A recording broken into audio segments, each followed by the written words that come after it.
Hello everyone, সবাই কেমন আছো? আশা করছি সবাই অনেক ভালো আছো আর আমিও ভালো আছি। তো আবারও একটি নতুন ভিডিও নিয়ে আসছি। তো তোমাদের যদি ভালো লাগে ভিডিওটা তাহলে অবশ্যই লাইক কমেন্ট শেয়ার করে দিবে। তো যাই হোক, খেতে বসলে মা যখন বারবার জিজ্ঞেস করেন আর একটু দেই, খুবই বিরক্ত লাগে, তাই না?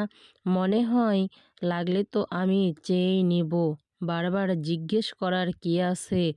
একবার মায়ের থেকে দূরে যেয়ে দেখেন, একবেলা ভাত খেয়ে দুবেলা এটা সেটা খেয়ে কাটাবেন, কিন্তু কেউ জোর করবে না ভাত খাওয়ার জন্য, আত্মীয় স্বজন হলেও না। আরেকটু বাড়িয়ে দেই কথাটা, শুধুমাত্র মায়ের মুখ থেকেই প্রতিনিয়ত শুনবেন।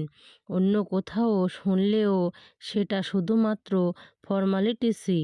মায়ের এসব ছোটোখাটো যত্নে বিরক্ত হয়েন না। যার মা নাই তাকে জিজ্ঞেস করে দেখেন, মা ছাড়া দুনিয়াটা কত কষ্টের। তো ঠিক বললাম তো বন্ধুরা?